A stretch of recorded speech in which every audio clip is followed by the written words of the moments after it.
Գալուի է պետական շահը։ Լավ, ո՞րն է ձեր հարցը։ Իմ հարցը հետևյալն է, եթե այդքան դուք ներշնում եք, որ վատն էին, նախորդ փաստաթղթերով հանձնում էին ամեն ինչ, ո՞ւմ ստացվեց, որ պետակաշահ էին մարդիկ։ Լավ հարց եք տալիս, իրոք լավ հարց եք տալիս։ Հիմա խնդրում եմ, այն հիշում եք, չէ, երկու բաների ինչի մասին պայմանավորվել ենք։ Մեկը դուք, անձամբ դուք չեք խոսում, երբ որ հարցերին պատասխանում, մյուսը դուք բոլորը ձեր շատ արժեքավոր մեկնաբանությունները դեռ չեք ասում, մինչև ես հարցի պատասխանը չավարտեցի։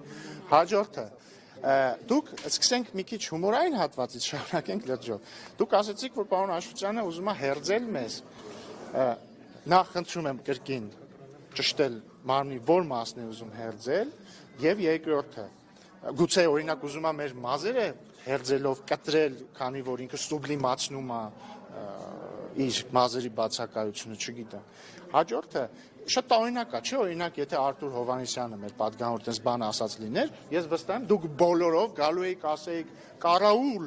դուք փաստորեն ուզում եք բժշկական բանով դանակով հերձել մարդկանց, հա, ուզում եք այդպես հերձել ասելով դուք նկատի ունեք, որ ուզում եք կտրել Էդգար Ղազարյանի ականջը, չեք ասեիք, չէ՞ տես բաներ, բայց հիմա դուք չեք ասում։ Դուք շատ հանգիստ, շատ հանգիստ բան ինձ հիմա փոխանցում եք պարոն Աշոտյանի խոսքերը ու ձեր մոտ ընդհանրապես խնդիր չի առաջանում, սա էթիկայի խախտում է, սա բռնության իսկ կարող է Արտուր Հովհաննիսյանն էլ քաղաքականապես ուզում էր կտրել մարդամեկի ականջը։ Դրա համար խնդրում եմ սպառնում եք, ասում է այո, սպառնում։ Լավ էլի։ Դրա համար խնդրում եմ լինել հետևողական, չէ, դա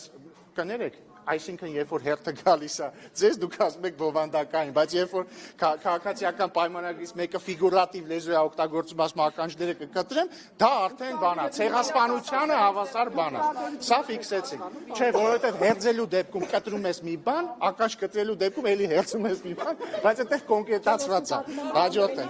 Հիմա ներողություն, ախր պայմանավորվել ենք, չէ։